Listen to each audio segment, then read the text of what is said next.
America समंदर में एक बहुत बड़ी जंग छेड़ने की तैयारी कर रहा है और ईरान के करीब मिलिट्री बिल्डअप कर रहा है। आहिस्ता-आहिस्ता अपना फ़ौजी तवाज़ुन मज़बूत करने की कोशिश कर रहा है, अपने फ़ौजियों की तादाद बढ़ा रहा है और इसी तरह अपने बहुत सारे फ़ौजी असासे इस तरफ ला रहा है ताकि वो कोई बड़ी कार्रवाई कर सके ईरान के लिए। और इसको मुसलसल मुख्तलिफ़ बयानात की एक रैपर में बाँध कर पेश किया जाता है। कुछ रैपर ऐसे होते हैं जो मज़ाक में लग रहे होते हैं, कुछ बहुत सीरियस किस्म की धमकियाँ होती हैं। तो इस तरह करते-करते वो चाह रहे हैं कि कुछ बयानात को भी इस तरफ लेकर आएँ आहिस्ता-आहिस्ता, जिसके बाद अगर वो कोई हमला करना चाहें ईरान पर तो कुछ अजीब ना लगे। तो उन्होंने एक और एयरक्राफ्ट कैरियर इस वक़्त रवाना कर दिया है मशरिक़ वुस्ता की तरफ, वो तेज़ी से आगे बढ़ रहा है और बहीर अरब में जाकर जो अमेरिका की बहरिया है उसको जॉइन करेगा, बहरी अफ़वाज को जॉइन करेगा, डिप्लॉयमेंट का हिस्सा बनेगा और उसके बाद वो कुछ बड़ा करने का सोच रहे हैं। और इसी की सपोर्ट में आया है आज डोनाल्ड ट्रंप का वो बयान जिसमें वो कह रहे हैं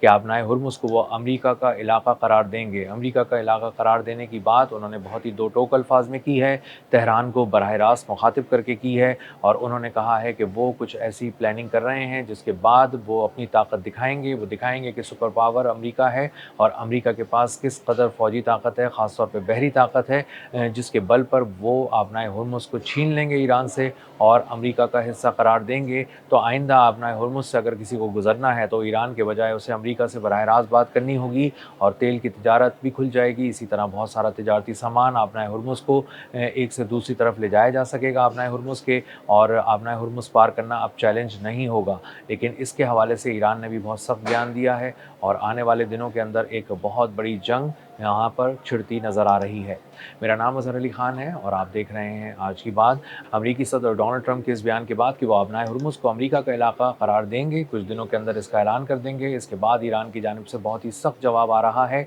और सख्त जवाब न सिर्फ अल्फाज की सूरत में आ रहा है बल्कि अमलदारी की सूरत में भी आ रहा है, हमले करके भी आ रहा है। और समंदरों में आग लगाकर ईरान ने ये बात बता दी है कि आबनाए हुर्मुज़ के करीब अगर किसी को आना है तो आज भी ईरान से इजाज़त लेनी होगी और अगर उसकी इजाज़त के बगैर अमेरिका की शह पे कोई जहाज़ आबनाए हुर्मुज़ की तरफ बढ़ने की कोशिश करता है तो उसे तबाह कर दिया जाएगा और उसकी लाश समंदर पर तैरती मिलेगी। अमेरिकी सदर डोनाल्ड ट्रंप ये कह रहे हैं कि वो एक बड़ा एक्शन दिखाने वाले हैं। वो बड़ा एक्शन मिलिट्री एक्शन भी हो सकता है, वो बड़ा एक्शन पाबंदियों की सूरत में मुआशी तौर पर भी हो सकता है, लेकिन मकसद ये होगा कि ईरान को किसी तरह इस हद तक दबाया जाए कि वो अपनी शिकस्त को तस्लीम कर ले, वो ये बात मान ले कि अमेरिका ही सुपर पावर है, लेकिन ईरान बहुत ज़्यादा मजबूत होकर खड़ा है, डट कर खड़ा है, जवाब दे रहा है और एक मुक्के के जवाब में 10 मुक्के मारकर जवाब देता है। आबनाए हुर्मुज़ के करीब आज 2 बड़े जहाज़ों को उड़ा दिया गया। एक उनमें एडनॉक का ऑयल वेसल था जो कि स्टेट रन कंपनी है और अबू धाबी की ऑयल कंपनी है, उसके जहाज़ को उड़ा दिया गया और इसी के साथ-साथ एक बल्क कैरियर को भी तबाह कर दिया गया। एक बहुत बड़ा तिजारती जहाज़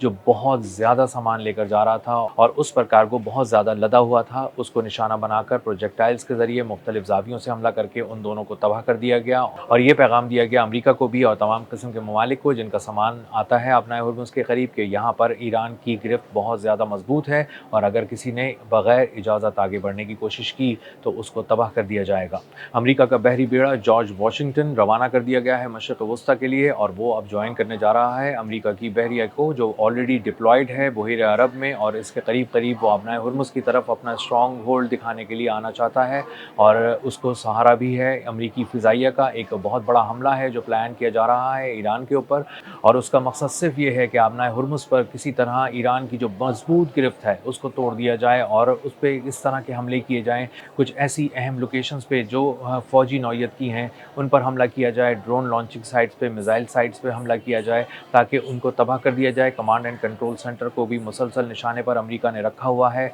और ये पैगाम बार-बार दिया जा रहा है कि किसी तरह से भी इन जगहों को तबाह करके हम आबनाए हुर्मुज़ का कंट्रोल छीन लेंगे। लेकिन ईरान ने इसकी तैयारी बहुत ही मुख्तलिफ अंदाज से की हुई है। ईरान को ये बात मालूम है कि आबनाए हुर्मुज़ की तरफ अगर अमेरिका आना चाहता है और बहुत बड़े हमले के ज़रिए हमारा ज़ोर तोड़कर अपना ज़ोर कायम करना चाहता है तो उसके लिए वो किन मकामात पर हमला करेगा। उन मकामात पर पहले भी अमेरिका ने हमला किया था और उन पर बहुत कारी ज़रबा जब लगाने की कोशिश की थी, लेकिन ईरान ने जगहों को बदल कर मुख्तलिफ़ जगहों पर अपने असासे मुंतकिल करके इस बात का सबूत दिया कि उसकी नज़र अमेरिका से भी ज़्यादा अपने असासों पर है, और अगर उस तरफ कोई आँख उठती है तो उसको पहले से खबर हो जाती है और वो अपनी चीज़ों को चेंज कर लेता है, लोकेशंस को चेंज कर लेता है, असासों को इधर से उधर ले जाता है और उसके बाद किसी नई जगह से वार करता है जो अमेरिका के वहमो-गुमान में भी नहीं होता। और आबनाए हुर्मुज़ मुस्तकिल तौर पर जो है वो अमेरिका वहाँ पर हार रहा है, और अगर उस पर अपना होल्ड दिखाने के लिए वो किसी तरह से हमले करता है बहुत सारे साहिली शहरों पे, क़िश्म पे, सिर्क पे, जास पे, बंदर अब्बास वगैरह पे, और ख़ास तौर पे जो गुज़िश्ता रोज़ एक MQ-9 रीपर ड्रोन गिराकर भी तबाह किया गया होर्मुज़गान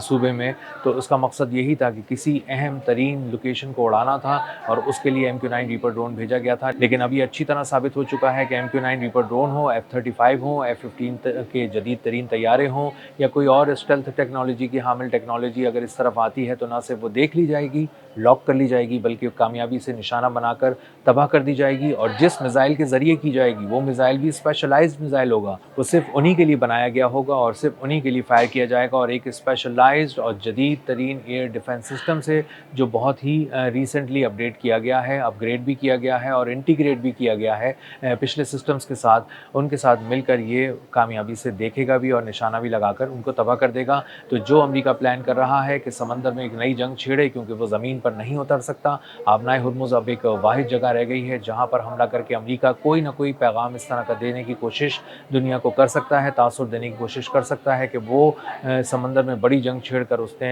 ईरान को बहुत ज़्यादा नुकसान पहुँचाया है, इसीलिए वो मिलिट्री बिल्डअप कर रहा है। और ये हमला दो तरफ से भी मुमकिन है कि इसराइल की तरफ से भी हमला किया जाए और आबनाए हुर्मुज़ के करीब ईरानी पासदाराने इनकलाब को 2-3 तरफ से घेर कर मारने की कोशिश की जाए। इसके लिए उनके पास एयरक्राफ्ट कैरियर्स मौजूद हैं और अभी वो एक और एयरक्राफ्ट कैरियर है जो पहुंच जाएगा। इसके साथ-साथ उनके पास एक पूरा फ्लीट है जो वहाँ पर मौजूद है बहरिया का। इसी के साथ-साथ बहुत से ऐसे एरियल एसेट्स भी मौजूद हैं। उनके पास F-35 तैयारे हैं, रिफ्यूलिंग टैंकर्स हैं, F-15 हैं, जदीद तरीन F-22 रैप्टर्स भी वहाँ पर एहतियातन मौजूद हैं उस पूरे वॉर थिएटर के अंदर, ताकि अगर उनको किसी ज़रूरत के तहत इस्तेमाल किया जाए तो वो बहुत ही प्रिसिजन अटैक के ज़रिए, प्रिसिजन स्ट्राइक के ज़रिए अपने अहदाफ को तबाह कर दें।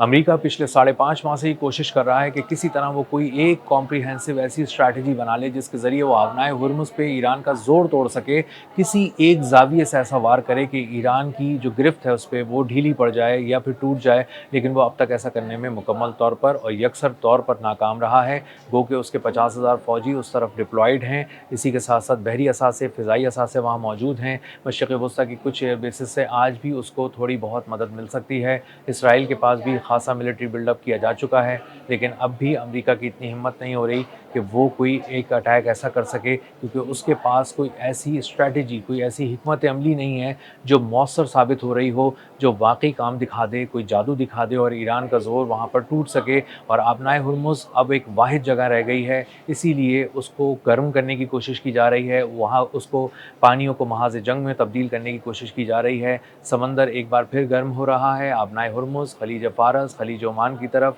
एक बार फिर हम देख रहे हैं कि आग लग रही है, जहाज़ जल रहे हैं और आहिस्ता-आहिस्ता ईरान बताता रहता है, कहीं न कहीं दिखाता भी रहता है कि उसकी गिरफ्त कितनी मज़बूत है आबनाए हुर्मुज़ के करीब। और अगर कोई उसकी इजाज़त के बगैर वहाँ से गुज़रने की कोशिश करता है, बेशक वो अमेरिका की शह पर गुज़रने की कोशिश करता है, तब भी उसको कामयाबी से निशाना बनाकर तबाह कर दिया जाएगा। तो ये पैगाम इस वक़्त आबनाए हुर्मुज़ से दिया जा रहा है वाशिंगटन को बराह रास्त, और वाइट हाउस में बैठे डोनाल्ड ट्रंप को ये बताया जा रहा है कि आपके पास कोई हिकमत अमली नहीं है, आपके फ़ौजियों में अभी कोई जज्बा नहीं है, आपके फ़ौजी इस वक्त बीच समंदर में खड़े उकताए हुए हैं, मुसलसल हालत जंग में रहने की वजह से उनके आसाब टूट रहे हैं, वो भूख का शिकार हैं, वो परेशान हैं, वो डिप्लॉयमेंट ख़त्म करने की बात कर रहे हैं, अपने प्यारों से मिलने की बात कर रहे हैं, घर वापस जाने की बात कर रहे हैं, मुसलसल एहतजाज कर रहे हैं, ख़ुदकुशियों की कोशिश कर रहे हैं और उनके साथी उनको बचा रहे हैं और अच्छे दिनों की आस दिला रहे हैं कि शायद हम अगले चंद दिनों में अपने घर वालों के पास पहुंच जाएंगे, हम समंदरों को छोड़ देंगे,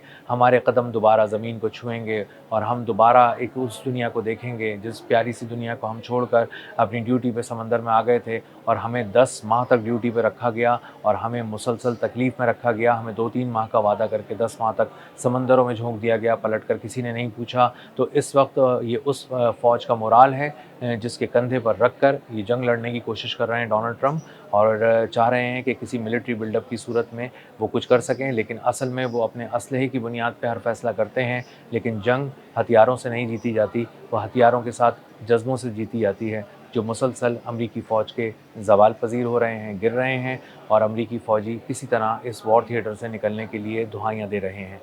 अब तक के लिए इतना ही, मिलते हैं अगले व्लॉग में किसी नई खबर, नए तज्ज़िये और नए ज़ाविये के साथ। अल्लाह हाफ़िज़।